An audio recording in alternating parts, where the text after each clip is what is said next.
A lot of times we've been so heavily conditioned to follow and conform to what other people want for us. What we fail to realize is that in following what they want for us, we create a detour in our own lives, truly.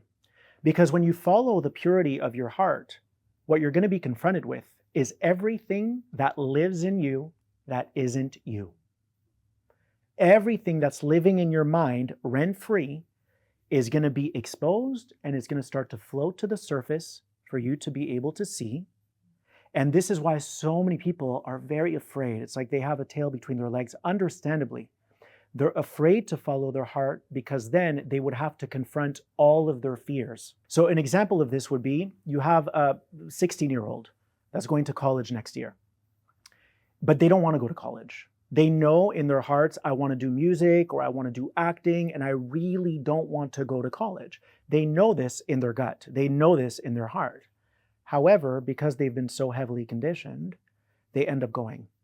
So it's almost like they massage themselves into convincing themselves that they have to go. And what do? They create a very long detour because they already knew initially that this was not for them. Are you following? So wherever you go, there you are. So if, let's say, you decide, okay, I'm not ready to quit my job, I'm too afraid, or I'm going to go to college because my parents want me to go to college, it's going to be a slow drip, meaning you're going to face those fears very little by little. You're not really going to release all of your fears in one sitting or two sittings. It's going to be a very long-winded path. So most people live like this. Most people live in such a way where they don't believe in themselves enough to follow what they want. And as a result of that, they end up blocking themselves and blocking their highest potential. So I want you to really think about what you want, whether it be a relationship, whether it be a job, whether it be leaving your job, whether it be launching a new business. Think about what you personally would like. What kind of experience do you want to create for yourself? Forget the outside chatter. It's not going to get you anywhere. Forget that.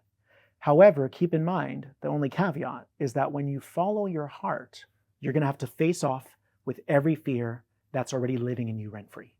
See, we're so caught in the illusion of this world that we think these fears are coming from outside of us. They're not. These fears are living inside of you. And so when you start to turn your light up, which is to say you follow your heart, you reveal all these deeply embedded fears within you.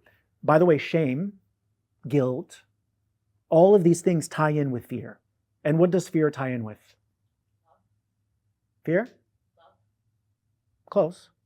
Well, not really, but we'll get there. Not really. I was trying to be generous. I'm a generous guy, but I have to pick my spots. Okay, so where does fear stem from? Inadequacy. Rejection. Okay.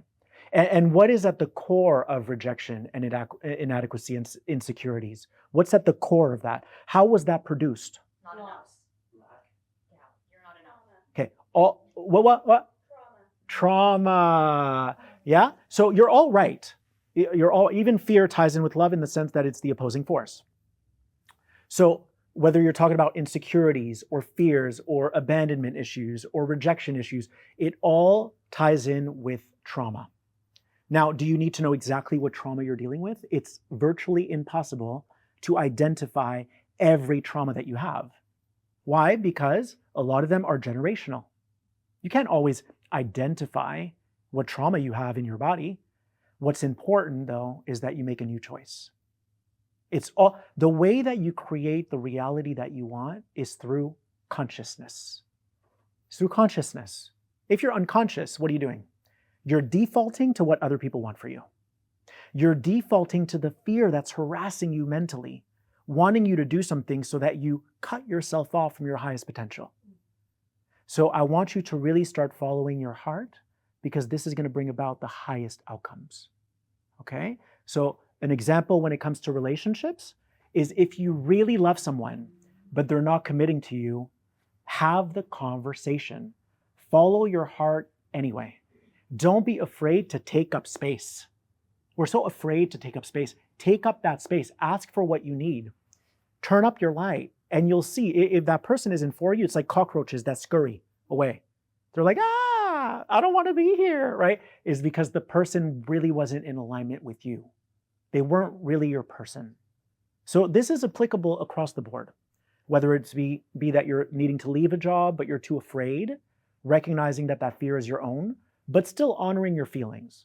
And what do I mean by honoring your feelings? You don't want to overwhelm your nervous system. You don't want to throw yourself to the sharks and go, oh, I'll see if I can swim. You don't want to do that. You want to honor your journey. If I'm too afraid to leave my job right now, how can I start releasing fears in my everyday life while I'm at the job? And it might be something as simple as your boss triggers you. He gets under your skin. And your reactivity stems from what? Stems from what? Exactly. So you're feeding into your fear continuously. And what do you do when you feed into the fear? You multiply it.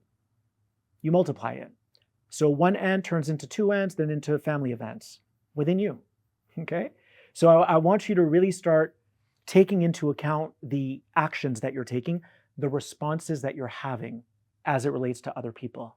And ask yourself, how can I start taking my power back? How can I stop giving my power to these fears that live in me? That boss, he's only triggering the fear that you already have. That lover of yours who's not committing to you, she's only triggering, they're only triggering the fear that already resides within you. So it's all about you deciding, I'm ready to uproot this fear. It's like a poisonous root that's been eating away at me, and I don't want to live with it any longer. Does this resonate? Do you have questions around this? No? Okay. Is this Shalina? Yes. Hi, Shalina. You look kind of cute tonight with your glasses, a kind of different look. I love it. Okay, good. All right. Now, I want to share my second message with you, which is start cultivating relationships with your emotions. Anger, resentment, all these different, it can be joy, excitement. Start getting to know them as if they're people.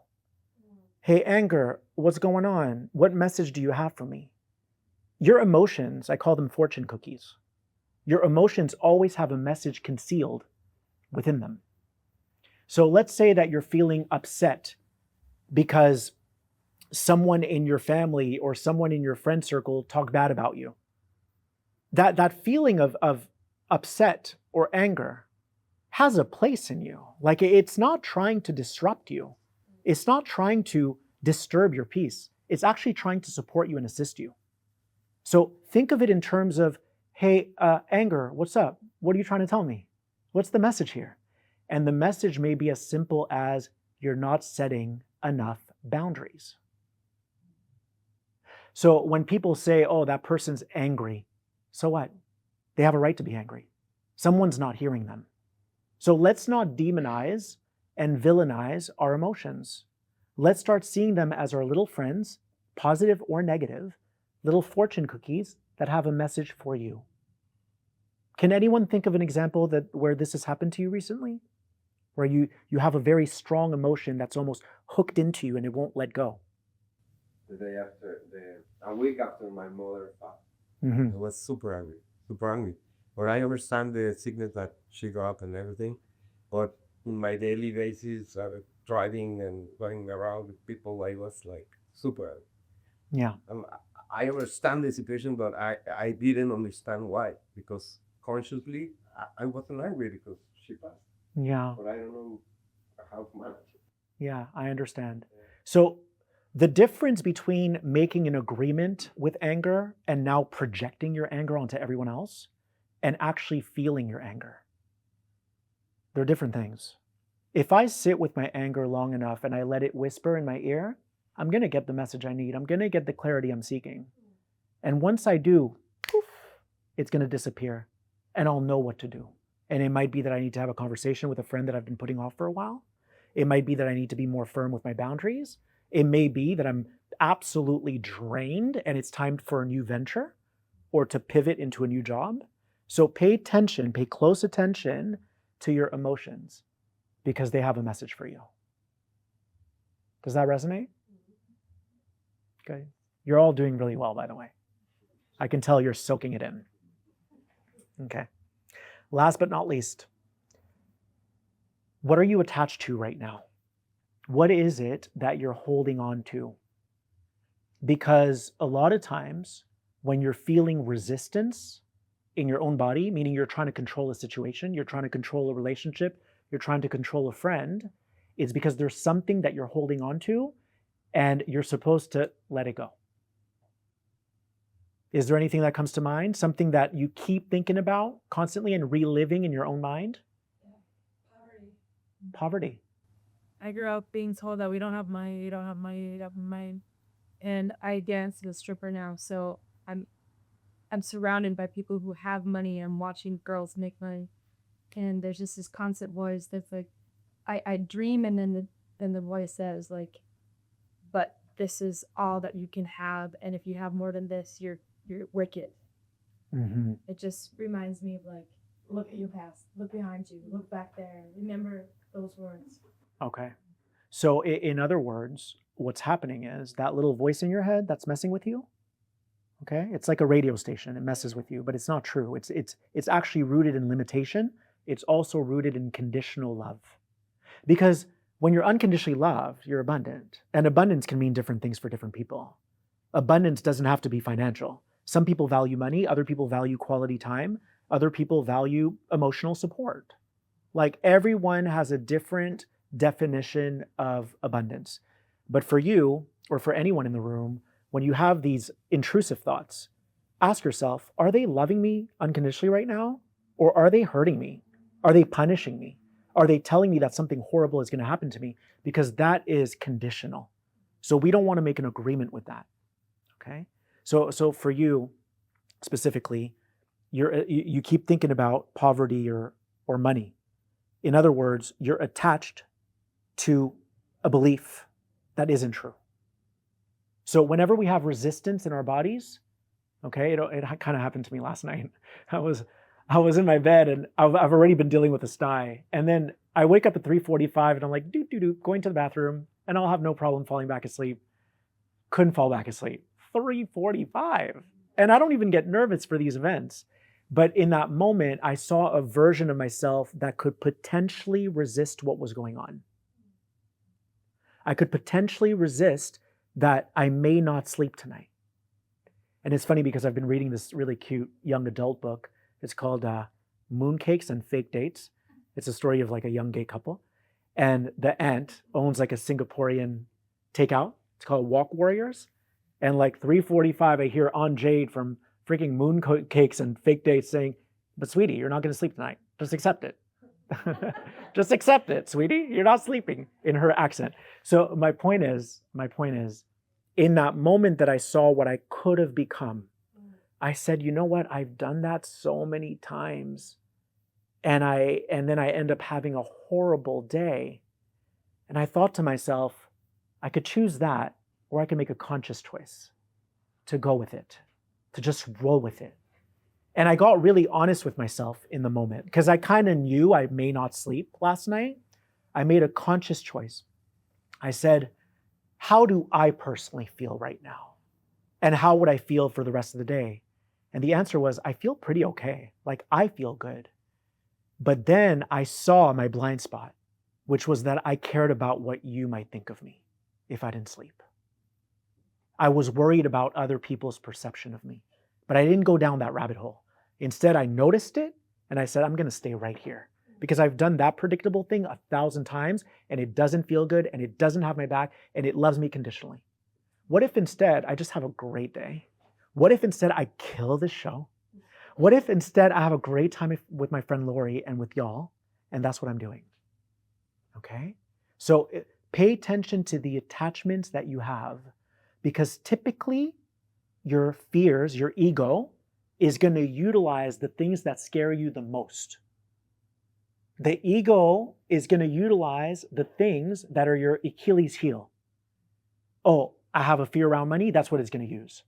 I have a fear that I'm going to start aging. That's what it's going to use. I have a fear that I'm going to lose my hair. That's what it's going to use. Your fears are always hiding behind the things that you're afraid to lose. And what does it mean to be afraid to lose something? Conditional. Yes. And what is conditionally loving? Attachments. And what do attachments produce? Resistance. So whenever you find that within you, something is being accentuated, something is being highlighted, and you're like, oh, he won't commit to me. Oh, I'm not making money. It's because you're believing something that is rooted in conditional love that can't be true. Conditional love isn't true. It's bullshit. Unconditional love is what's true. So pay attention to how you feel in your body and stop shaking hands with these limited thoughts and emotions that you have. Instead, feel them and remind yourself that you're powerful. Remind yourself that you're a force to be reckoned with.